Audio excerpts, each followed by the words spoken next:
Ok, de toute façon, j'ai pas grand-chose d'autre à faire. Je devrais dû être en vacances.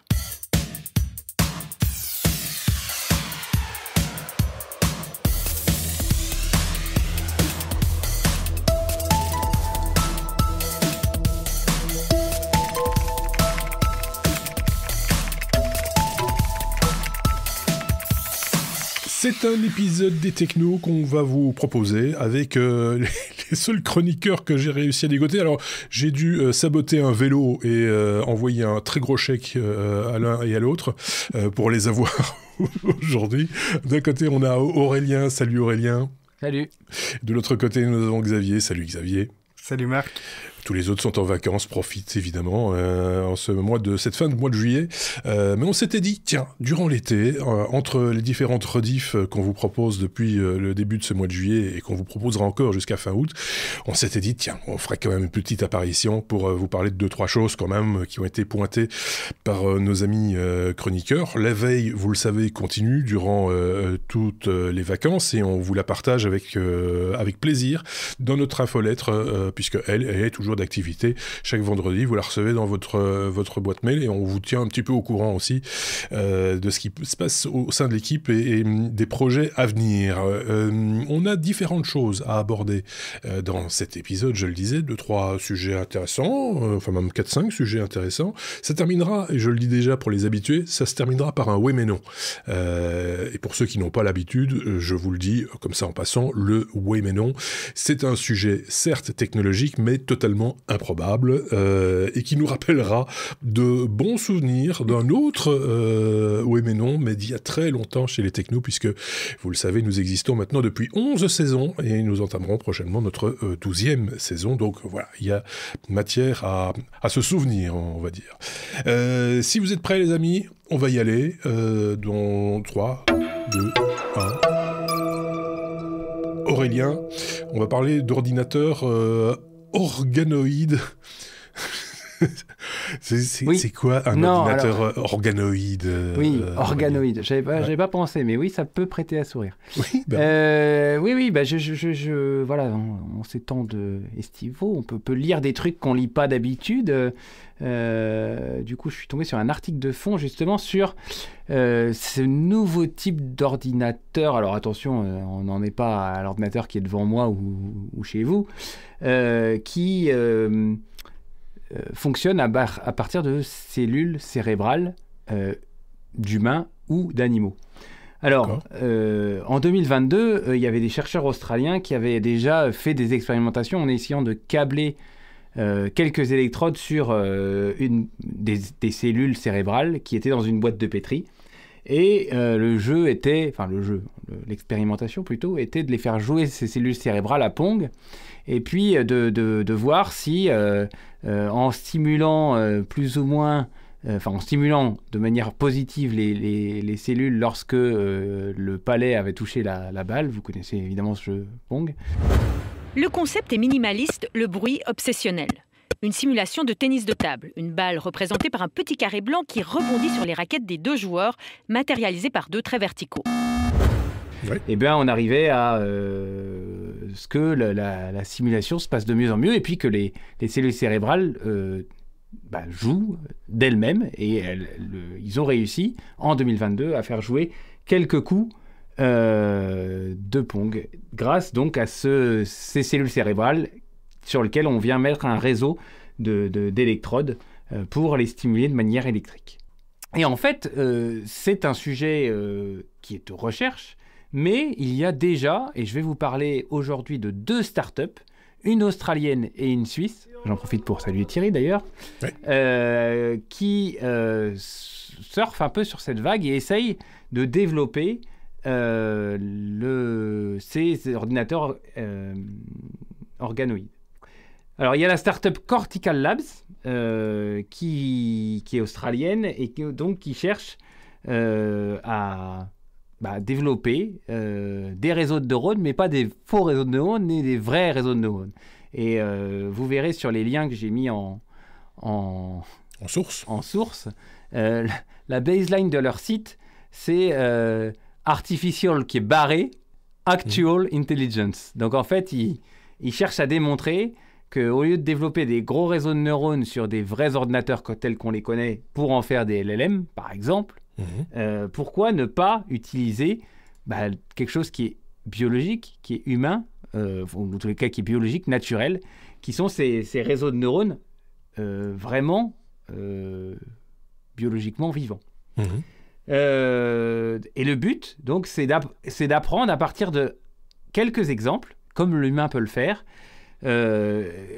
des situations, un jeu, par exemple le Pong, j'en ai parlé, et puis que les neurones s'adaptent en temps réel de manière vraiment efficace. Et j'y reviendrai après, un des gros enjeux de ça, c'est la consommation énergétique. Aujourd'hui, aujourd'hui, qu'est-ce qu'on a quand on a un ordinateur? On a des ports... Enfin, au bout du bout de code, qu'est-ce qu'on a? On a des portes logiques qui prennent 2 bits en entrée, et puis par exemple une porte E qui va faire un bit, enfin si on a 2 bits à 1 en entrée, qui va faire un bit à 1 en sortie, puis c'est la combinaison de ça fois une quantité énorme de portes logiques qui fait qu'on arrive à faire des calculs, qu'on arrive à afficher des images, qu'on arrive à jouer du son. Et donc l'objectif là, c'est de partir d'un réseau de quelques neurones, et puis de manière biologique, elles croissent en 3D et elles forment vraiment, comme ça peut être le cas dans notre cerveau, des connexions grâce à des synapses. Et puis on arrive à avoir une forme d'intelligence grâce à ça. Alors cette Cortical Labs, la société australienne, elle part du principe relativement simple que pour entraîner par exemple GPT-3, il faut 1300 MWh, soit la consommation de 140 foyers de 5 personnes pendant un an, là où un ordinateur organoïde ne nécessiterait que la consommation d'une seule ampoule sur un an, soit une réduction d'énergie à minima par 1 million. C'est énorme, hein? Ça permet aussi de pouvoir, du coup, parce qu'on est comme ça les êtres humains, dès le moment où c'est open bar, on y va. Ça veut dire qu'on peut faire quand même des ordinateurs encore beaucoup plus puissants pour une consommation d'énergie. Voilà, pour une consommation d'énergie identique. Alors, je vais aborder la deuxième société, la deuxième start-up suisse qui s'appelle Neuroplatform, qui est créée par une boîte qui s'appelle Final Spark. Et alors là, je suis tombé sur ma chaise parce qu'en fait, ça paraît très limite science-fiction, mais non, cette société en Suisse vous permet de louer pour 850 € par mois un petit cluster d'organoïdes, et comme vous auriez un cloud, vous n'avez pas un cloud, vous avez chez eux un petit cluster d'organoïdes que vous pouvez entraîner, stimuler via Internet. Et vous pouvez, alors j'ai trouvé ça encore plus fou, sur leur site, vous avez un onglet live, et avec l'onglet live, vous voyez une caméra qui filme les cellules, et vous voyez en dessous les signaux électriques provenant des électrodes en cours. Donc c'est pas... Ça paraissait... C'est un peu comme si on avait un électrocardiogramme. Et voilà, j'allais dire électrocardiogramme, mais en fait, c'est les signaux électriques provenant de ces cellules. Et puis, encore plus fort, ils vendent, alors ça va faire plaisir à Xavier, ils vendent des sortes de petits... Ça ressemble à des boîtiers de NAS, dans lequel, pour 30 000 €, c'est un peu cher le NAS. Ah oui, quand même. Oui, mais pour 30 000 €, pour des... Alors, on est d'accord, hein, c'est pas pour le particulier, c'est pour de la recherche. Et pour 30 000 €, vous avez un petit NAS chez vous, dans lequel vous avez des cellules cérébrales que vous pouvez entraîner et avec lesquelles vous pouvez jouer. Par contre, ça dure que 6 mois. Parce qu'évidemment, on est à température régulée, il y a des filtres pour les déchets, à mon avis, l'air, voilà, il y a un contrôle précis de la température. Mais voilà, on travaille là-dessus, et il y a déjà des startups qui font des business models et du commerce de ces trucs-là. Et je ne sais pas si ça sera le futur PC qu'on aura devant nous et sur lequel on jouera à faire du tableur dessus, mais il y a certainement des applications dans lesquelles ces nouveaux ordinateurs organoïdes vont être beaucoup plus efficients que ce qu'on connaît aujourd'hui avec du silicium. J'ai cru à un moment que tu voulais m'offrir de nouvelles cellules cérébrales, mais...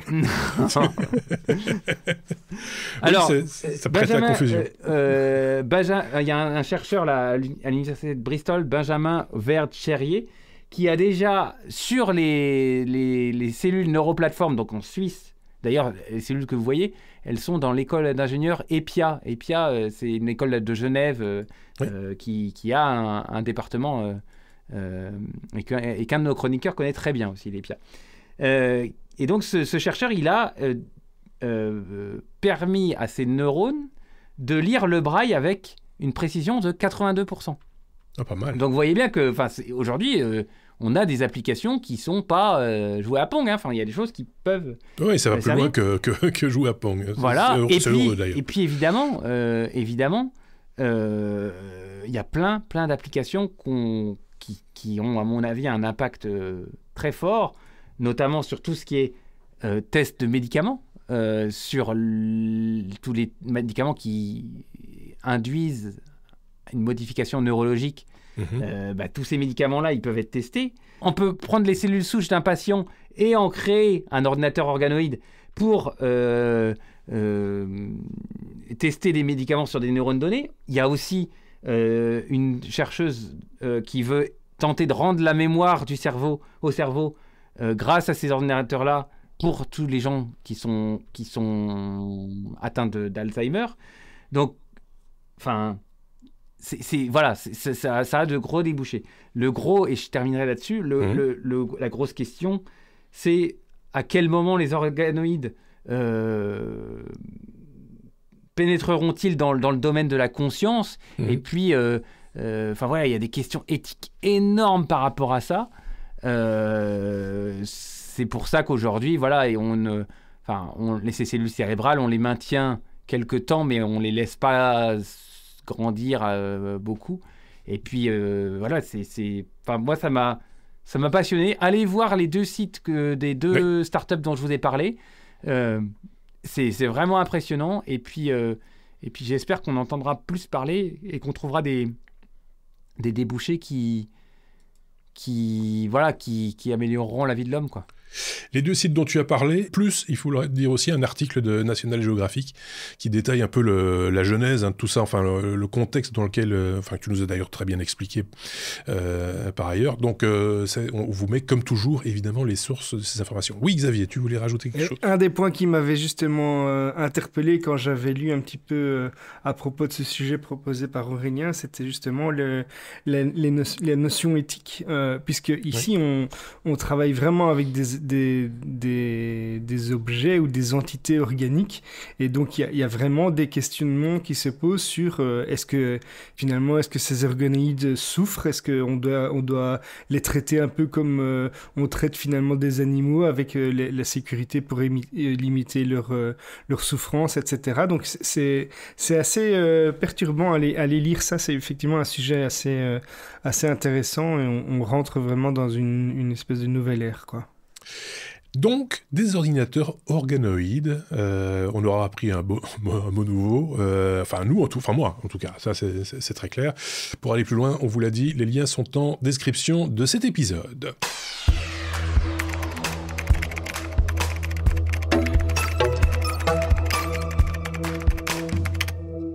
Xavier, on va parler de OpenFlexure.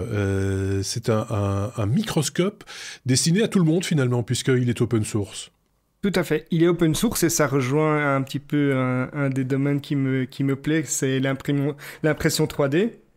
Alors, OpenFlexure microscope, c'est quoi ? Mais c'est, comme son nom l'indique, un microscope optique qui est complètement open source. Donc, toutes les informations qui permettent de l'améliorer, de le fabriquer, etc., sont complètement consultables et libres de droit. Donc, vous pouvez l'utiliser, vous pouvez le modifier, vous pouvez le revendre, vous pouvez en faire ce que vous voulez. C'est imprimable en 3D et c'est conçu pour être peu coûteux, c'est conçu pour être facilement réparable et automatisable. Donc c'est un microscope qui est vraiment un microscope, c'est pas le petit jouet qu'on avait quand on était gamin pour regarder les ailes de mouche. C'est vraiment quelque chose qui est beaucoup plus abouti que ça, et c'est vraiment ça peut être utilisé même, je pense, pour des études, quand on fait des études scientifiques ou autres, ça va très très loin. Il offre des capacités qui sont vraiment vraiment comparable à des microscopes commerciaux, notamment grâce à l'intégration d'une caméra qu'on va pouvoir mettre, d'un éclairage qu'on va pouvoir contrôler et même d'un autofocus qu'on va pouvoir motoriser si on le souhaite. Donc c'est destiné à l'enseignement, à la recherche scientifique dans des zones avec de faibles moyens, à l'éducation évidemment, mais aussi, comme c'est notre cas, aux makers et aux passionnés simplement. Alors, pour pouvoir fabriquer ce microscope, mais on a besoin de fichiers STL qui sont les fichiers qui sont nécessaires à l'impression. Ils sont disponibles gratuitement sur le site openflexure.org. Selon l'imprimante que vous avez, bien évidemment, il va falloir un temps d'impression qui peut varier environ entre 12 et 16 heures, ce qui n'est pas encore énorme, je trouve. Les matériaux qui sont recommandés, c'est le PLA ou le PETG, qui a une meilleure durabilité, mais bon, pour ceux qui sont spécialistes de filaments, un petit peu comme David dans l'équipe, ils auront peut-être d'autres recommandations. En tout cas, ces filaments-là ont été testés et sont approuvés. Et on va avoir besoin également de pièces mécaniques et électroniques. Alors, il y a un des composants principaux, évidemment, c'est la lentille d'objectif. Donc ça, c'est un objectif de microscope ou bien une lentille d'appareil photo inversée. Ils estiment le prix entre 5 et 15 euros, donc ça reste très abordable. On va pouvoir utiliser une webcam ou bien la caméra d'un Raspberry Pi haute qualité. Donc ça, c'est pour capturer l'image et là, on va être, selon ce que vous allez acheter, entre 10 et 60 euros. On va avoir besoin d'une LED blanche pour éclairer l'échantillon qu'on veut filmer. Donc ça coûte rien du tout. Vous allez sur des sites chinois ou autres, vous en avez pour 1 ou 2 euros. On va prendre un Raspberry, ça c'est optionnel, c'est si on veut contrôler l'appareil, l'autofocus, pouvoir piloter tout ça depuis une interface un peu sympa. Ça va vous coûter là encore, selon le modèle, entre 35 et 70 euros. On va avoir besoin de quelques vis. Ça, ce sont toutes des vis qui sont assez standards quand on est maker. C'est des vis de type M3 avec les petits écrous hexagonaux, quelques ressorts, tout ça pour l'assemblage. Donc là encore, on trouve ça pour moins de 10 euros. Une carte SD, quelques câbles, donc des petits accessoires, et alors des servomoteurs ou des moteurs pas à pas. Ça, c'est tout à fait optionnel, mais c'est si vous souhaitez pouvoir automatiser le microscope et pas devoir le faire bouger, entre guillemets, ou faire le focus à la main. Et donc ça encore, c'est entre 10 et 20 euros. Oui. Alors, il faut quand même préciser, Xavier, que ce microscope, j'allais dire, c'est un microscope, oui, ça prend une image, mais j'allais dire presque un microscope électronique, dans le sens où il n'y a pas d'optique, enfin, on ne pose pas son œil sur une lentille pour regarder l'objet que l'on veut observer. C'est via la caméra, en fait, ou la webcam, comme tu disais, qu'on va voir l'objet ou la matière que l'on veut passer dans le microscope. Donc, c'est une image de l'ordre de 100 nanomètres. Donc, pour vous donner une idée, si vous n'imaginez pas ce que c'est 1 fois 10 exposant moins 9 mètres.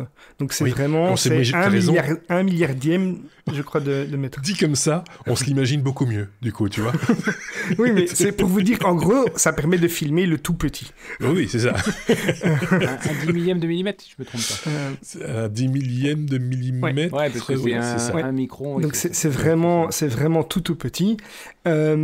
Donc si on reprend le budget, on a une version manuelle qui va vous coûter entre 30 et 70 euros, ce qui est vraiment rien pour un microscope de cette qualité. Et la version qui serait automatisée avec un Raspberry, ça va vous coûter entre 100 et 150 euros. Donc pour moi, pour se faire un petit cadeau et découvrir le tout petit, c'est vraiment très sympa. L'origine du projet, c'est né à l'université de Bath en Angleterre. C'est un physicien qui est spécialisé dans l'optique, qui voulait faire un microscope qui soit de nouveau abordable, réparable, open source, etc.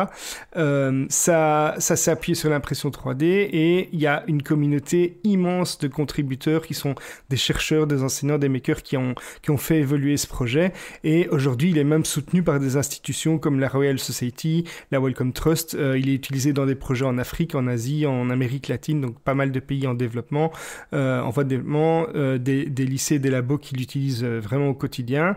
Vous allez pouvoir observer, on parle de tout petites choses, on va pouvoir observer des éléments du niveau de cellules, des micro-organismes, des échantillons de tissus. Donc c'est parfait pour des gens qui veulent même enseigner la biologie ou la physique optique. On va pouvoir également l'intégrer dans des projets d'automatisation scientifique et ça permet d'utiliser des microscopes qui sont peut-être pas plus solides que dans le commerce, mais en tout cas, ils sont beaucoup moins coûteux et on va pouvoir les réparer facilement, ce qui est vraiment génial. Donc, pourquoi est-ce que moi, j'ai choisi un petit peu ce projet ? D'abord, c'est de l'open source, donc on adore ça. Au niveau matériel, au niveau firmware, au niveau logiciel, on va pouvoir le modifier si on le souhaite. Là, c'est pour les utilisateurs un peu plus avancés. On va pouvoir le fabriquer chez soi, le personnaliser. C'est pédagogique, vous pouvez montrer ça à vos enfants, vous pouvez vous-même observer des choses. On peut l'intégrer avec des outils quotidiens comme le Raspberry, le piloter depuis une interface web. Et puis, finalement, on parle souvent aussi dans les technos de low-tech. Ici, c'est un peu de la low-tech, mais c'est intelligent, c'est reproductif. C'est vraiment sympa. Alors, il y a quelques ressources qui sont utiles si le projet vous intéresse. Donc, d'abord, il y a le site officiel c'est OpenFlexure avec un E à la fin, .org. Il y a tous les documents et les fichiers d'impression qui sont disponibles sur le site. Il y a aussi un GitHub. Donc pour le GitHub, c'est github.com/rwb27/openflexure_microscope. Et puis, il y a tout un tas de tutoriels en vidéo et il y a un logiciel de contrôle qui s'appelle OpenFlexure Connect. Voilà. Moi, je suis tombé amoureux de ce projet et c'est pas impossible que je m'en fasse un de ces quatre. On vous met les liens, évidemment, dans les notes du podcast. Hein. Ne faites pas une pause pour reprendre note dans votre petit carnet de l'adresse question. De toute façon, via OpenFlexure, vous avez accès à tout. Et c'est très bien fait, c'est très détaillé. Et manifestement, il améliore, hein, le produit s'améliore au fur et à mesure. On voit un peu la progression du bidule. Et comme tu le disais très bien, c'est un peu optionnel. On n'est pas obligé de mettre toutes les options dessus dès le départ. Et c'est un peu en fonction du besoin aussi. Moi, je trouve que c'est pas mal.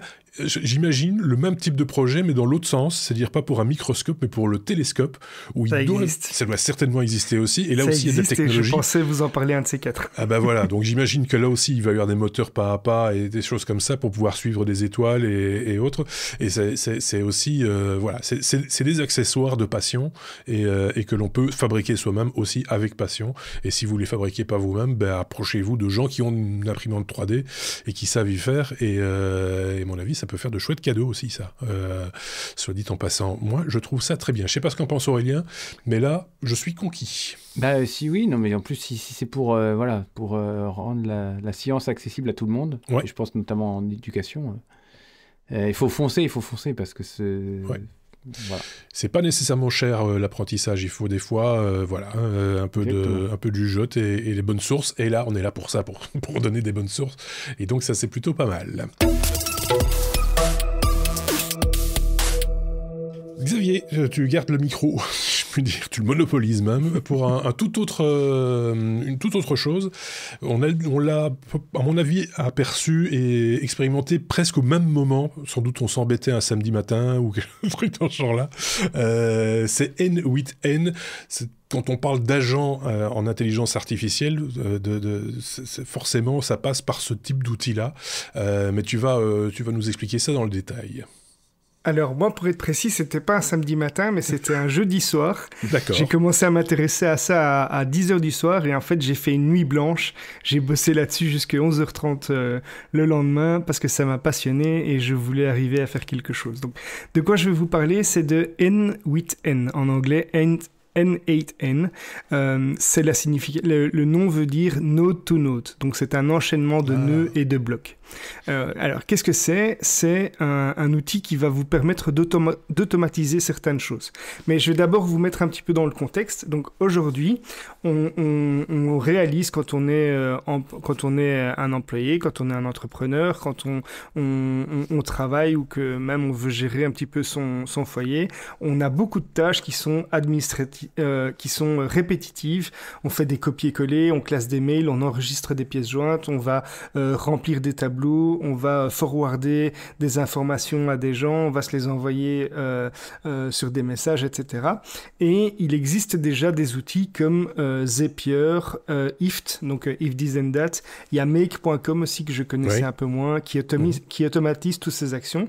Donc ce sont des sites qui permettent de faire ça, mais très souvent, ces outils sont limités dans les versions gratuites. Ils sont assez peu flexibles parce qu'on est obligé on est limité par ce qu'ils ont prévu, et c'est malheureusement peu respectueux de la confidentialité puisque ce sont des sociétés derrière qui ont un but lucratif, et donc on n'est jamais à l'abri de savoir ce qu'ils vont faire des données qu'on leur confie. Et si vous voulez pouvoir permettre de classer des documents ou des mails par exemple, c'est un sujet qui est quand même assez sensible. Ce qui est vrai pour tout traitement, si je puis me permettre, tout traitement par intelligence artificielle, n'allez pas confier vos données à des applications ou des agents qui sont dans le cloud et gratuits de surcroît, parce que du coup, cette intelligence artificielle risque fort de se nourrir de vos propres données, et on risque de les retrouver dans d'autres cas de figure, dans d'autres circonstances, qui seraient quand même un petit peu malheureux. Oui. Alors, moi, je vais vous parler donc de N8N, qui est un outil open source. On reste dans le même thème, qui est super puissant, qui permet d'automatiser toutes ces tâches avec une très grande flexibilité. Et donc N8N, c'est quoi? C'est un outil d'automatisation visuelle basé sur des workflows. Donc en gros, on a des blocs qu'on va lier entre eux, qu'on va déplacer sur l'écran, et le système va faire un petit peu tout le boulot à votre place. Et donc à chaque étape, on va insérer ce qu'on appelle un nœud, qui va être par exemple lire un email, filtrer une donnée, exécuter une requête API, donc une requête sur le web via un logiciel ou autre qui a prévu ça. On va pouvoir modifier un fichier, on va envoyer une notification sur un outil de messagerie, un réseau social, etc. Mais ce n'est pas un outil d'intelligence artificielle. C'est vraiment un moteur d'action. Donc c'est un système qui permet d'automatiser certaines choses, même si on peut le combiner à un outil d'intelligence artificielle. Alors c'est un petit peu dans la mouvance no-code, low-code, donc tout se fait en glissant simplement des blocs, mais on peut ajouter du code malgré tout si on le souhaite. Donc on va pouvoir insérer des codes, par exemple du code JavaScript pour filtrer des données, faire des filtrages avec des expressions bien précises et autres, et des cas d'usage tout simples, des exemples qu'on pourrait faire, c'est par exemple quand vous recevez une facture, vous l'enregistrez dans Google Drive ou OneDrive, vous allez ensuite notifier votre comptable qui y aura accès. Et ça va se faire automatiquement, soit quand vous recevez un nouveau mail, soit à un intervalle que vous allez vous-même définir. Un autre exemple, ça pourrait être quand un formulaire Typeform par exemple, ou Jotform ou autre est rempli, vous allez créer une fiche client dans un logiciel comme Notion. Ou bien quand il y a un tweet qui va mentionner la marque de votre société, vous allez vous envoyer une alerte sur Telegram par exemple. Donc c'est toutes des choses qu'on peut faire. Finalement, on est capable de faire quasiment tout ce qu'on souhaite et tout ce qu'on imagine, pour autant que ces informations soient consultables ou qu'on puisse les récupérer d'une manière ou d'une autre. Il y a plusieurs versions qui existent, parce qu'il y a évidemment une version cloud sur le site n8n.io. Donc c'est hébergé par les créateurs de N8N. Il n'y a pas d'installation qui est nécessaire dans ce cas-là. Il y a un plan qui est gratuit, mais avec seulement 2 workflows et 200 exécutions par mois. Donc un workflow, c'est par exemple, je télécharge un mail, s'il contient tel mot, je l'envoie à quelqu'un d'autre. Vous allez pouvoir faire ça gratuitement 200 fois par mois. Il y a des plans payants à partir de $20 par mois. En euros, on est à 24 € par mois, qui contiennent un peu plus de workflow, un historique, des sauvegardes, des versions, etc. Et puis, il y a des versions entreprises ou autres qui sont disponibles. Mais moi, ce qui m'a vraiment fortement intéressé, c'est que comme c'est open source, il y a évidemment une version qu'on va pouvoir héberger soi-même. Et c'est ça qui m'a vraiment intéressé dans le projet, parce que que pour moi, il était hors de question, d'une part, de confier des accès à mes mails ou autres à un autre logiciel ou à une autre société, et hors de question également de payer pour ça pour moi si je trouve une solution pour le faire gratuitement. Donc, il y a une version qu'on va pouvoir auto-héberger avec un code qui est open source. On va pouvoir l'héberger, par exemple, sur un serveur Linux ou un serveur sur OVH ou autre. Dans mon cas, moi, j'ai utilisé un Synology avec le Container Manager, donc via Docker. On va pouvoir très bien utiliser aussi un Raspberry Pi. C'est pas très, très gourmand. Moi, j'ai déployé un Docker sur un Mac Mini et ça s'est installé en 2 coups de cuillère à peau, c'était réglé. Oui, ça s'installe assez facilement. Donc là, le gros avantage, évidemment, c'est que vos données, elles sont privées, elles sont hébergées par vous. Il n'y a pas de limite d'exécution, donc vous pouvez le faire tourner toute la journée, 100 fois par jour si vous le voulez. On va pouvoir aussi l'intégrer dans des systèmes un peu plus larges, par exemple dans votre système de domotique ou dans des outils propres à l'entreprise qui ne sont pas forcément accessibles à l'extérieur. Alors, les fonctionnalités principales, sans rentrer trop dans la technique, c'est qu'on va créer un scénario dans une interface assez intuitive sous forme d'un diagramme. On va mettre tout d'abord un déclencheur ou un ou plusieurs déclencheurs. Ça peut être par exemple toutes les heures fixes à telle heure on fait quelque chose, ou bien lorsqu'un nouveau mail est reçu, ou bien quand un webhook est appelé, c'est-à-dire quand il y a une requête, enfin par exemple s'il y a une requête ou autre qui se fait sur une API. Donc on peut imaginer tout un tas de conditions qui vont déclencher des événements. Et puis on a les fameux nœuds. Et dans les fameux nœuds, il y a plus de 350 intégrations qui existent. Il y en a de tous les styles et il y en a qui se rajoutent tous les jours. Par exemple, dans les différentes catégories, on a des outils d'analyse. Donc, par exemple, on va pouvoir récupérer ou envoyer des infos sur Google Analytics ou Google Ads ou bien des concurrents gratuits comme Grafana. Dans les outils de communication, on va pouvoir interagir avec Slack, Telegram, Discord, WhatsApp, Google Chat. Dans la cybersécurité, on va pouvoir générer des certificats sur DigiCert, Cisco. On va pouvoir modifier et récupérer des données de bases de données comme MySQL, Postgre, faire quelque part stocker des données dans Google Sheet, sur un serveur FTP, dans Dropbox, OneDrive. On va pouvoir utiliser des outils de développeurs donc pour faire des appels via une API, via des commandes SSH, faire du code. On va pouvoir également se connecter à des outils de finance ou de paiement comme par exemple Stripe, PayPal. On va pouvoir interagir avec des outils de collaboration comme Notion, Teams, Outlook. Au niveau marketing, on va pouvoir récupérer des infos de YouTube, envoyer ou modifier des données dans WordPress, envoyer des mails avec MailChimp, modifier des choses dans LinkedIn, Facebook. Au niveau de la productivité, on peut aussi interagir avec Trello. Trello, donc c'est un outil qui permet de faire des gestions de projets, etc. Google Task, on va pouvoir également interagir avec Shopify. Donc par exemple, vous avez un achat sur Shopify, mais vous déclenchez tout un tas de choses. Par exemple, quand il y a une nouvelle facture qui est générée, mais vous allez l'envoyer à votre comptable et vous allez vous envoyer un petit SMS. On va pouvoir également interagir comme ça avec tout un tas d'autres choses comme Spotify, la météo. Pour ceux qui ont Home Assistant chez eux, ils pourront le faire. On peut récupérer des infos de la NASA. On peut interagir avec Philips Hue pour ceux qui ont des lampes connectées. Enfin voilà, c'est tout un tas d'exemples, mais c'est pour vous montrer la richesse et la variété de choses qu'on va pouvoir faire avec tout ça. Et on va manipuler des données de façon à les filtrer, à mettre des conditions, les regrouper. On va pouvoir réécrire du texte, on va pouvoir le reformater.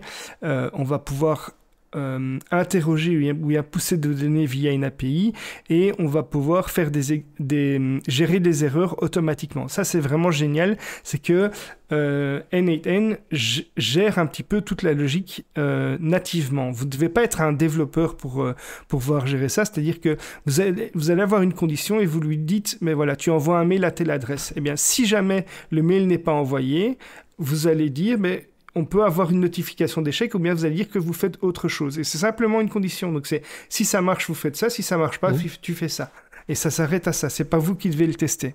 On va pouvoir également planifier ça de manière beaucoup plus poussée en disant, par exemple, toutes les heures, tous les lundis, tous les premiers lundis du mois, tous les trimestres, etc. Alors moi je voudrais juste vous montrer pourquoi ça m'a interpellé. J'ai essayé de faire ça. Mon premier test en fait pour ça, c'est moi je déteste tout ce qui est administratif. C'est quelque chose qui me plaît pas du tout. Et une des tâches que je dois faire fréquemment, c'est parcourir tous mes mails et tous les sites de mes fournisseurs pour aller télécharger les factures et les envoyer par mail ou bien via une API ou autre à l'application de mon comptable pour la déclaration de TVA. Donc on doit faire ça une fois par mois ou une fois par trimestre au minimum. Ça prend que quelques heures, mais c'est une tâche qui prend un peu de temps et c'est surtout une charge mentale dont moi je me passerais bien. Et donc moi j'ai voulu automatiser ça. Et donc ce que j'ai fait, c'est j'avais comme idée, mais voilà, moi je reçois les factures de mes fournisseurs, je veux qu'ils puissent reconnaître les factures qui contiennent, les mails qui contiennent une facture au format PDF, ou bien un lien avec un lien pour aller télécharger la facture. Je veux qu'ils les traitent automatiquement sans devoir les lire un par un, donc sur base d'une recherche dans Gmail, puisque moi j'utilise Gmail. Ensuite, je veux qu'il trie ces factures et qu'il applique des libellés, donc des étiquettes pour dire voilà, ça c'est une facture qui vient de tel fournisseur et elle a été traitée pour que finalement l'application ne la traite pas deux fois. Donc ça va se trier automatiquement dans mon Gmail, ça va les archiver proprement et ça va les transférer au logiciel comptable de mon comptable. Donc comment est-ce que j'ai fait ça? J'ai tout simplement d'abord un trigger. Donc un trigger, c'est un nœud qui va s'activer tous les X temps. Donc moi j'ai mis ici qui devait le faire une fois par semaine, mais ça pourrait être une fois par mois ou une fois par trimestre même. Et j'ai trié les mails, j'ai filtré les mails, sur base d'un expéditeur qui est connu, puisque tous mes fournisseurs, moi je sais avec quelle adresse mail ils envoient leurs mails, et je trie les sujets, l'objet plutôt, avec une facture par exemple en objet. Ensuite, je fais une condition, et donc j'ai un nœud qui est un switch et qui va dire, voilà, si c'est tel fournisseur, tu appliques tel libellé. Si c'est un autre fournisseur, tu appliques tel autre libellé. Et donc j'ai une cascade comme ça de conditions pour déterminer quel est le fournisseur. Est-ce que Gmail ne le fait pas déjà maintenant, ça? Est-ce qu'il n'y a pas moyen de placer des libellés ou des Alors, des Gmail tags, peut filtrer automatiquement et mettre des libellés, mais moi, ce que je veux, c'est que N8N aille plus loin. C'est-à-dire qu'il applique, par exemple, des libellés en fonction de ce que le mail soit déjà traité ou pas. Et donc, pour être certain que mon mail soit traité de A à Z, je vais appliquer moi-même les libellés pour savoir quand ils ont été exécutés ou pas. Donc ensuite, la difficulté, c'était d'extraire la pièce jointe. Donc on va, grâce à N8N, on va automatiquement extraire le PDF qui est dans le mail. Il va l'envoyer ensuite, soit par mail, soit via une requête HTTP au logiciel comptable que mon comptable utilise. Et ensuite, il va appliquer le libellé qui est, par exemple, que ça a bien été envoyé au comptable et il va le marquer comme lu et l'archiver. Donc non seulement il va l'archiver, mais en plus il va le marquer comme lu. Après ça, ce qu'on peut faire, c'est on peut éventuellement renommer les fichiers, mettre une date de réception, modifier le message qui est envoyé par mail au comptable, etc. Donc c'est quelques étapes finalement assez simples. Moi je dis que c'est assez simple, mais pour comprendre le principe de base, faut mettre ça m'a pris du temps. Ouais, mais si je dois le refaire maintenant, ça me prend quelques minutes, effectivement. Ouais. Donc, comme tu l'expliquais sur la méthode, parce que si on connaît Make, que tu citais, que tu connais moins bien, on est dans ce schéma où on crée un scénario, en fait, un workflow avec différentes étapes. Alors, il faut peut-être prendre un peu le temps de réfléchir en amont à la manière dont on va fonctionner, parce que souvent, à force de rajouter des éléments, des blocs, etc., on peut peut-être passer certaines étapes ou en mettre trop. Enfin, ça dépend un peu des uns et des autres, des habitudes de fonctionnement. Mais c'est relativement intuitif tout de même. Oui. Et le gros avantage pour quelqu'un qui commence, c'est qu'il y a aussi pas mal de workflows qui sont partagés, qui existent déjà. Donc, si vous avez des requêtes de base, vous pouvez très bien vous baser sur quelque chose d'existant existant et puis le modifier à votre guise, parce que tout ça est vraiment très simple. Donc c'est un petit peu la conclusion que je veux donner, c'est que c'est un outil qui est libre, qui est vraiment très puissant pour automatiser des tâches, mais c'est aussi bien destiné aux débutants qu'aux développeurs. Nous, évidemment, on est des profils techniques, on s'intéresse à ce genre de choses, oui, mais si vous n'êtes pas technique, ouais. c'est à la portée vraiment de tout le monde si vous prenez la peine de regarder une ou deux vidéos YouTube, quoi.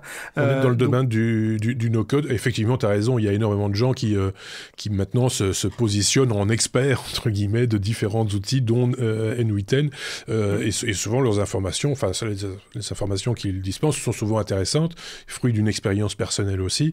Après, s'ils ont un produit à vous vendre, ça c'est un autre problème. c'est toujours la même chose. Je voulais quand même préciser un truc, c'est que c'est très très bien, hein, n8n c'est magnifique, mais quand on en a discuté en off, toi et moi, via notre Slack, j'ai dit mais ça tombe bien, justement j'ai vu un autre truc, et c'est un YouTuber en l'occurrence qui a présenté un outil qui s'appelle String.com, et qui en fait fabrique entre guillemets cette architecture, ce scénario, mais sur base de langage naturel. C'est-à-dire que un peu comme dans une fenêtre ChatGPT, tu tapes, voilà, exactement ce que tu nous as expliqué, j'aimerais que tu tries mes informations qui se trouvent dans Gmail de telle et telle manière pour les envoyer à telle personne, à telle heure, etc., etc. Et String va fabriquer le scénario, les blocs, et puis va te répondre en te disant... Parfait, je peux faire ça, j'ai besoin de l'accès à votre Gmail, voilà, tu lui donnes l'accès à ton Gmail, j'ai besoin d'avoir l'adresse à laquelle vous voulez l'envoyer, j'ai besoin d'avoir les différentes variables, entre guillemets, pour pouvoir fonctionner. Et une fois que tu as donné tout ça, il va s'auto-tester, et s'il y a des problèmes qui bloquent, etc., il va s'auto-corriger, et pour te donner un produit fini, mais là, sans même glisser, déposer ou quoi que ce soit, juste en langage naturel, et en donnant, comme on le ferait avec n'importe quelle application tierce, forcément les informations nécessaires au bon fonctionnement et qui sont en ta possession. Tout ça pour dire que entre n8n, String et avant ça Make et d'autres outils, on est dans une évolution galopante, on va dire, qui fait un petit peu peur, mais en même temps quelle avancée, enfin c'est assez magique, quoi. Hein, c'est vraiment un outil qui va travailler pour vous. Donc et dans tous les domaines, gens qui ont peur, pas juste pour trier des mails. Hein. On parle de gens qui ont peur que leur métier soit remplacé, mais je pense que ça a toujours été le cas. Hein. Aujourd'hui, on n'a plus personne qui va éteindre les lumières dans la rue avec les bougies dans la rue, donc les métiers disparaissent. Mais c'est vraiment un outil qui permet de remplacer des choses assez mécaniques que vous faites finalement sans réfléchir, assez machinalement, et ce système peut le faire à votre place et vous faire gagner beaucoup de temps. Je m'inquiète parce que moi, je paye quelqu'un pour éteindre la lumière. Hein. Bon, je sais pas si Aurélien avait déjà eu l'occasion de tester ce type d'outil ou si Xavier t'a donné envie. Peut-être. non, mais je connaissais IFTTT et autres trucs d'automatisation, mais c'est vrai que ces outils sont de plus en plus puissants, de plus en plus intégrés à tout, et je pense que même si on parlait de LinkedIn d'ailleurs, LinkedIn qui était assez peu automatisable, on en avait déjà discuté. Je pense que de toute façon, même les plateformes vont être obligées de laisser ces outils-là, laisser des accès pour ces outils-là. Et voilà, plus il y aura de plateformes qui permettent de laisser rentrer ces outils-là, plus il y aura d'outils comme ça, mais ça fait peur, hein, c'est puissant. Hein. Moi, j'avais lu aussi, alors je ne sais pas si c'est n8n qui fait ça, mais par exemple, par rapport aux agents, la possibilité, même s'il n'y a pas une API dédiée, tu parles de LinkedIn ou ça pourrait être n'importe quoi d'autre, s'il n'y a pas d'API dédiée, que simplement sur un login, va remplir les champs comme si toi tu le faisais, les champs qui vont bien et envoyer et faire l'envoi, etc. Directement sur le code source d'une page en fait. Et donc, moi je connais des boîtes qui automatisent des tâches, notamment sur des sites de banque où il n'y a pas d'API, juste par du code qui vient bouger la souris, cliquer à tel endroit, rentrer tel caractère, ainsi de suite. Ouais. Donc je veux dire, il n'y a même pas besoin d'API, il suffit juste Ça pose plein de questions de sécurité, ça pose énormément de questions. D'éthique, de tout. Clairement, et ça peut facilement déborder et déraper. On le disait en préambule, hein, Xavier, on ne va pas donner ses coordonnées de compte mail ou autre à des tiers sans savoir exactement ce qu'ils vont en faire. Finalement, c'est des boîtes noires aussi. Hein. On sait pas vraiment. C'est ça que j'aime bien ici, c'est que tout se passe en local, chez moi, sur mon serveur. Ouais, mais bon, il faut quand même être vigilant parce que c'est de nouveau, on n'a pas étudié tout le code source non plus de l'application en question, donc ça pose plein de questions et comme d'habitude, j'ai envie de vous dire, vous qui nous écoutez, n'hésitez pas à partager avec nous ces interrogations et peut-être vos réponses si vous en avez. Ça nous intéresse évidemment au plus haut point. Merci en tout cas Xavier pour ce compte rendu de tes jeudis soirs, de tes nuits de jeudi ou vendredi. Ça veut dire qu'il n'écoute pas les technos jeudi soir. Oui, c'est ça. Mais il n'écoute pas les technos. J'étais pas en voiture.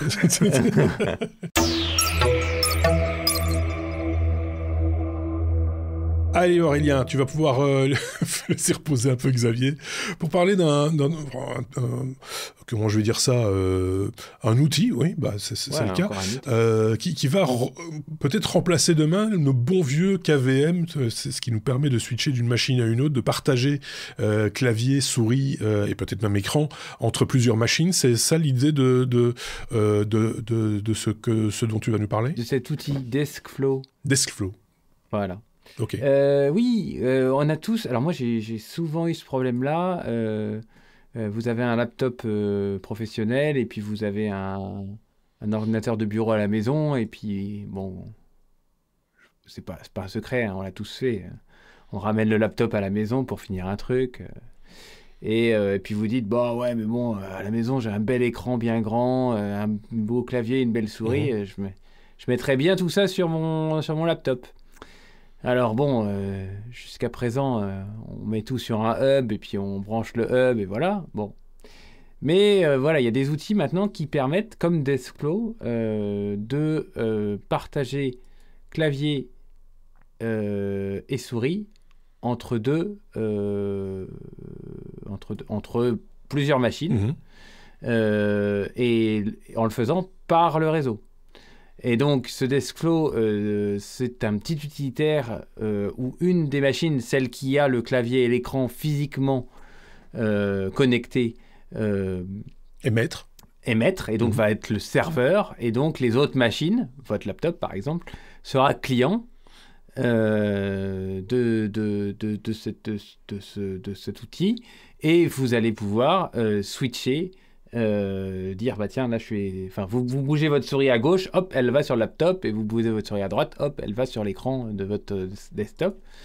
Et alors c'est cross-platform, ça marche. Vous pouvez avoir un Mac à gauche, un Linux, Windows à droite et un Linux, un Windows au centre et un Linux à droite.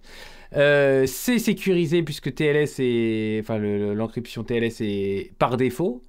Il y a plein de petites. Le copier-coller, le glisser-déplacer marche aussi entre tous ces trucs. Ça, c'est nouveau. Parce que ce que tu expliques, je l'avais déjà vu, mais il y a très longtemps.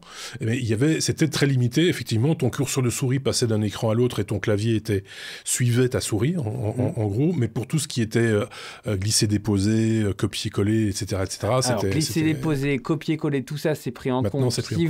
Si vous avez même des options, si vous voulez locker toutes vos sessions, vous loquez une, ça lock tout le monde. Ouais. Enfin, c'est super bien fait.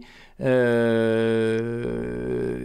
avez, donc, je vous ai mis dans les liens le GitHub, comment ça s'installe, et donc, comme je vous ai dit, la machine sur laquelle il y a le clavier et la souris sont les serveurs, les autres se connectent en client, juste par les adresses IP. C'est vraiment ça. Je vais tester. Là, physiquement, je ne peux pas tester, mais bientôt je testerai. Mais ça évite de la connectique. La connectique, on sait bien que brancher des claviers et des souris USB X fois, c'est pas bon. Enfin, c'est le problème. Alors, quand on n'a que deux machines, par exemple, moi j'ai remarqué ça récemment parce que j'ai fait l'acquisition d'un nouvel écran. Je deviens Miro, donc j'ai pris un écran plus grand. Et cet écran a la possibilité de brancher plusieurs devices, comme c'est souvent, enfin en tout cas différents formats, DisplayPort, USB-C, HDMI. Donc a priori, tu peux brancher plusieurs machines différentes, et une en particulier en USB-C. Et à mon grand étonnement, c'est fourni avec un gros bouton qui permet de passer d'un device à l'autre. Là, en l'occurrence, de deux ordinateurs différents. Et donc, ma souris, mon clavier, et même, vous savez, le boîtier Stream Deck avec les boutons lumineux, etc., qui sont branchés sur, du coup, le hub USB de l'écran, eh bien, sont automatiquement communiqués sur l'autre machine quand je passe sur l'autre machine. C'est super pratique. Ouais. C'est vraiment bien foutu. Alors, du coup, ça élimine un peu l'intérêt de ce dont tu expliques, mais c'est vrai que quand on est avec des machines différentes, peut-être des écrans différents, pour des situations, des usages différents. Alors je suis un peu comme toi, mais moi, alors du coup, moi j'ai mon clavier là, sur l'écran qui est face à moi. J'ai le clavier et la souris USB filaire qui sont connectés sur le hub USB de l'écran. C'est ça. Et c'est le câble USB qui va de l'écran à l'ordinateur que je vais utiliser, que je switch mécaniquement. Je sais qu'il existe des petits boîtiers avec 2 entrées USB d'un côté et une sortie USB de l'autre. Et on peut switcher comme ça avec un bouton. Moi, j'ai pas ça, mais franchement, en IP, c'est quand même... de toute façon, vous allumez votre machine, elle est en IP sur votre réseau. Donc, de toute façon. Donc, c'est du temps de gagner, c'est de la productivité, c'est malin. Franchement, allez regarder ça. Il y en a d'autres, hein. C'est pas le seul qui existe, mais en tous les cas... celui-là, je le trouve bien fait et il évolue, il avance, il est open source. Allez-y, on a fait un numéro 100% open source. C'est pas fini. À part les ordinateurs organoïdes, c'est pas très open source. Non, pas trop. Allez pas vous couper un bout de cerveau pour vous faire un ordinateur. Mais... Non, mais ceci étant dit, moi je me rappelle avoir vu ça effectivement il y a très longtemps quand c'était moins élaboré, mais ça restait quand même magique à l'époque parce que on arrivait à faire parler, je mets des guillemets, à faire parler sa souris, son clavier avec des ordinateurs, avec des OS différents et des versions différentes. Et donc c'était un peu magique à une époque où chaque système était très fermé. Et donc, voilà, c'est un petit peu comme le pointeur de souris qu'on utilise sur son Android et sur son iPhone. Tu vois, faire mélanger des trucs qui, normalement, ne parlent pas le même langage, quoi. Et donc, ça avait ce côté un peu magique. Et par ailleurs, si ça s'est bien développé, c'est tant mieux. Je sais pas ce qu'en pense Xavier, qui joue beaucoup avec beaucoup d'ordinateurs et beaucoup d'écrans, beaucoup de souris, beaucoup de claviers. Est-ce que tu peux piloter la souris de ton voisin? Ça. Non, c'est le rêve de toute informatique. Est-ce que ton voisin peut piloter ta souris? Parce que ça m'intéresse, moi. Oui, dans ton cas, ça va t'intéresser. Effectivement. Voilà, parfait. Merci beaucoup. Dexflow, ça s'appelle, et on vous met évidemment, comme toujours, les différents liens dans les notes de podcast. Xavier, retour à toi pour parler d'un autre outil. Décidément, on est très outils aussi. C'est une boîte à outils cet été qu'on vous propose. OmniTools, ça s'appelle la boîte à outils à vite installer. Mais pourquoi donc? Alors, OmniTools, c'est une suite d'outils web. Donc, ce sont tous des petits outils que vous pouvez utiliser simplement sur le web, mais qui est conçu pour un usage local ou bien auto-hébergé. Donc, de nouveau, c'est quelque chose que vous allez pouvoir installer sur un NAS ou dans un Docker ou autre. Moi, dans mon cas, c'est sur mon petit Synology. Et c'est génial parce que c'est une collection d'outils assez polyvalentes avec des fonctionnalités qui sont destinées à faire tout un tas de choses pour lesquelles on fait appel à d'autres logiciels ou bien à des sites en ligne. Donc par exemple, c'est pour traiter des images, des vidéos, des textes, des données, et encore plein d'autres choses directement depuis le navigateur, mais sans avoir la pub, sans le suivi et sans devoir payer de nouveau aussi, sans se soucier du fait de que vont devenir les données que j'envoie sur ces sites web. Donc ça fonctionne uniquement au local, ça protège votre vie privée et c'est évidemment open source, c'est distribué sous une licence MIT, donc c'est vraiment un projet qu'on va pouvoir consulter, modifier, déployer, etc. Et je vais vous donner les principaux outils qui sont disponibles. Mais tout d'abord, donc, moi, pourquoi je me suis intéressé à ça, c'est parce que, par exemple, pour les PDF, je crois que c'est un des usages les plus fréquents. Si vous n'avez pas Adobe Acrobat, ben, le PDF est un format qui est encore relativement bien protégé. Et si vous voulez, par exemple, scinder un PDF, ou bien ajouter des pages dans un PDF existant, ou bien redimensionner, réorienter certaines pages, ou bien déplacer des pages dans un PDF, mais tout ça, ça nécessite souvent un logiciel payant d'Adobe, ou bien de passer par des sites en ligne qui le font pour vous, mais finalement, vous n'êtes pas certain de ce que le site va faire des données que vous transmettez. Et donc ça, c'est typiquement le genre d'outils qu'on va pouvoir trouver dans OmniTools. Donc, on a des outils pour traiter des images, des vidéos, de l'audio. Par exemple, on va pouvoir redimensionner, convertir, renier, compresser des images. On va pouvoir supprimer automatiquement le fond d'une image, comme le fait un petit peu remove.bg de manière gratuite ou payante, qui est un site en ligne. On va pouvoir, pour des vidéos, les couper, les inverser, modifier la vitesse. Tout ça, de nouveau, je le rappelle, dans un navigateur. On va pouvoir, les PDF, j'en ai parlé, on va pouvoir convertir la casse, donc mettre tout en majuscule, en minuscule, ou bien mettre juste les premières lettres en majuscule, etc. dans des textes. On va pouvoir mélanger des listes. On va pouvoir supprimer des lignes dupliquées dans un document de texte. On va pouvoir faire des statistiques de texte. Donc, par exemple, vous avez rédigé un texte, vous voulez savoir combien de mots, combien de phrases, combien il y a de caractères, ben, l'outil va pouvoir vous le faire. Il y a des outils pour traiter les dates et les heures. Donc, par exemple, pour calculer des différences entre des dates, convertir des fuseaux horaires. Il y a des outils mathématiques. Par exemple, on aimait beaucoup à l'époque parler des nombres premiers. Ben, vous allez pouvoir générer des nombres premiers. Super. Vous allez pouvoir calculer un voltage, une résistance, un courant. Il y a des outils pour transformer des formats dans d'autres formats. Donc, par exemple, du CSV en JSON ou autre. Il y a des outils pour générer des QR codes en mode tout à fait hors ligne. Donc, si vous voulez pas que le numéro de téléphone de votre conjoint pour lequel vous êtes en train de faire une carte de visite avec un QR code soit connu de tous, ben vous allez pouvoir le faire localement. On a donc vraiment tout un tas d'outils. C'est une communauté qui est très active. Donc, il y a un GitHub avec 6000 étoiles. Il y a 283 forks. Donc, il y a 283 projets qui se basent sur ce projet-là. Ils développent un tas de nouveaux outils. Par exemple, la conversion en base 64, des conversions d'images au format WebP, de la signature de PDF qui est encore relativement... je crois que c'est encore exclusif à Adobe, ce genre de choses.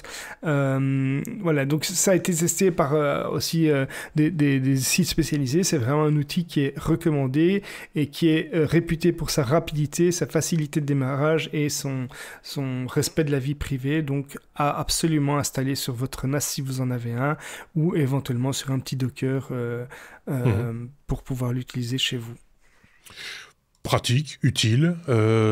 OmniTools, facile. Qu'en pense Aurélien? OmniTools, t'as d'autres solutions de ce type-là, toi, de boîte à outils ou de collection de petits outils comme ça, ou non? Pour faire U = R, je prends une calculatrice, mais...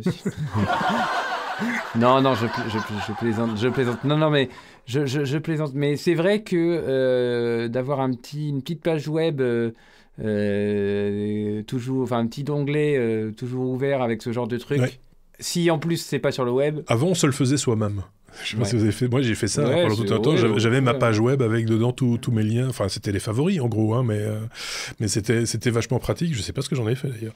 Et on avait aussi dans le même genre, Xavier, rappelle-toi, un site qui nous permettait d'installer sur une clé USB toute une série d'applications relativement connues, mais qui étaient en version portable, c'est-à-dire qu'on pouvait utiliser sur n'importe quelle machine sans devoir installer l'application. Tu te rappelles de ça? Il y en a plusieurs, mais il y a Yumi, par exemple. Yumi, ouais.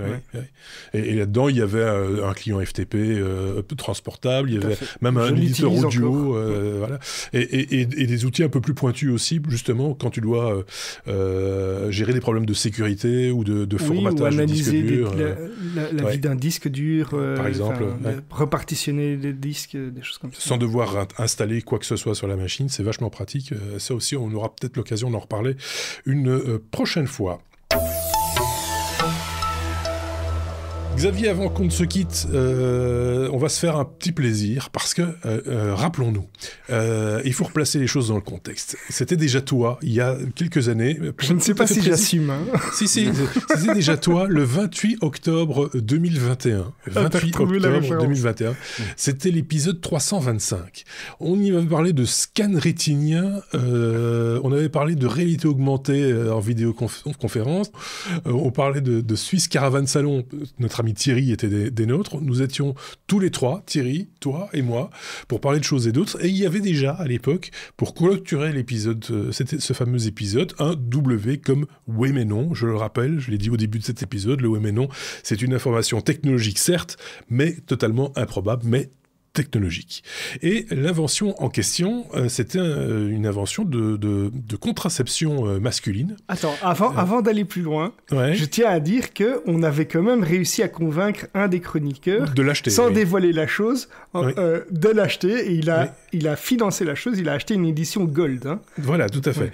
Et donc, il s'agissait d'un outil de contraception masculine qui s'appelle le Testicuzzi, qui est un jacuzzi, en quelque sorte, pour, je ne vais pas vous faire de dessin, pour vous mettre à une certaine température et pour ainsi avoir peut-être moins de production. Bref, l'outil en lui-même, on l'a retrouvé évidemment, ce fameux jacuzzi un peu particulier. J'ai retrouvé le site web et là, très honnêtement, ils sont bien gentils, mais quand ils vous parlent de contraception, je pense que c'est plus pour le confort de l'homme qu'autre chose. Et tu nous as, alors qu'on est là maintenant en 2025, tu nous as trouvé un bidule. Un fork. C'est le projet d'un maker. Donc c'est très sérieux. Donc c'est un projet qui est lié à l'impression 3D. Oui, oui. Et que vous allez pouvoir réaliser chez vous si vous le souhaitez en mode do it yourself. Donc c'est un projet original qui est conçu pour être monté sous un bureau ou au niveau du plancher. Alors, son objectif est d'offrir un refroidissement direct pour une zone de votre corps située, on va dire, au niveau du périnée, via un ventilateur de marque, parce qu'évidemment, ces parties nécessitent des équipements de qualité, donc on va vous recommander un ventilateur Noctua de 140 mm, ça c'est pour apporter une importante réduction de la chaleur et du bruit, d'environ 1 watt, c'est présenté avec humour, comme Hot as Balls, Balls Hot, utiliser le projet Testicooler. Donc, le projet Testicooler promet de keep your testes cool. Vous traduirez par vous-même dans un format assez simple et pratique. Alors, pour les fonctions principales, donc c'est un support qui est imprimé en 3D, qu'on va pouvoir maintenir sous un plan de travail ou sous un mur. Donc, vous allez pouvoir le placer directement sous votre bureau ou bien directement au mur. On va avoir l'adaptation du Noctua 140 pour que le flux d'air soit particulièrement redirigé, ciblé. Et concentré. Les fichiers STL sont évidemment gratuitement disponibles puisque c'est le genre de projet qu'il faut largement partager. Et c'est un refroidissement passif ou amélioré de la zone ciblée, revendiquée comme étant un des plus silencieux et des moins énergivores. Alors ici, de nouveau, pour les fans d'impression 3D, on vous recommande d'utiliser ça comme pour le microscope. Peut-être qu'il y a un lien pour certaines personnes d'ailleurs. Le PLA ou le PETG, ça va consommer environ 300 grammes de filaments, un adaptateur 12 volts et le ventilateur Noctua. Donc ça va vous coûter environ 50 € avec l'alimentation si vous n'aviez pas encore. Et de nouveau, on a choisi ça pour l'ingéniosité en mode do-it-yourself, le côté pratique, le confort thermique très discret et un modèle qui est largement reconnu par la communauté sur Printables dans ce cas-ci. Donc il s'agit du Testicooler. C'est une espèce de buse sur lequel on fixe évidemment le ventilateur dont tu as parlé et qui projette de l'air frais. Voilà, Alors moi je me pose une question, Xavier, puisque c'est le deuxième testi quelque chose que tu trouves, un petit peu comme je me suis toujours posé, ça c'est une règle immuable, tout le monde se pose la question de savoir que cherchait l'individu qui pour la première fois a bu du lait de vache. Comment tu arrives à trouver des trucs comme ça? Est-ce que tu as une formule dans N8N par exemple qui te cherche tous les sites web qui cherchent des testis quelque chose sur le web ou Alors dans ce cas, pour vous donner toute l'histoire, j'ai utilisé Perplexity et en mode anonyme parce que Perplexity, je n'ai pas de compte, donc il n'y a pas de lien avec l'historique de mes recherches, je précise quand même, et je lui ai demandé de me proposer différents sujets liés à l'impression 3D qui pourraient intéresser des makers. Et il s'avère que j'ai vu ce nom apparaître et je me suis dit, tiens, c'est à aller vérifier. Et voilà, donc voilà. Ça se retrouve sur les technos.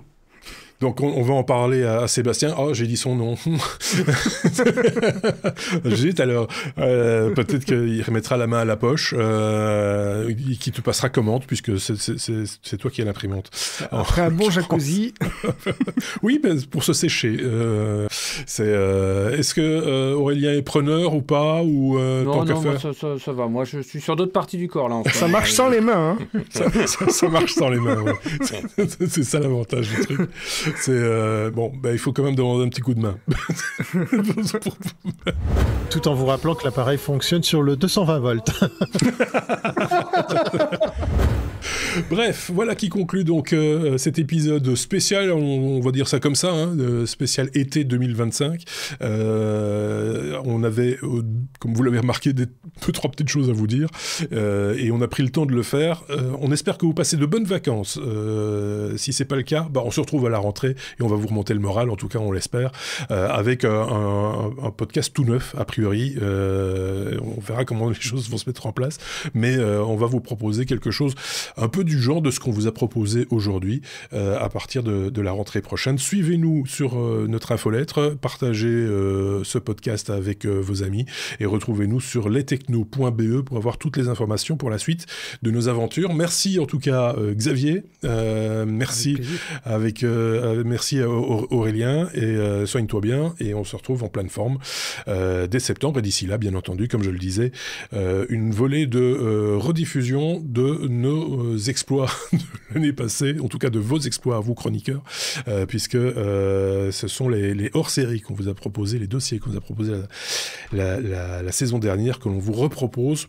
Des fois que vous les auriez manqués durant l'année, et manifestement, ça doit être le cas, parce que je constate que vous les téléchargez avec assez de bonheur, ces hors-séries. Merci à tous, à très bientôt, salut!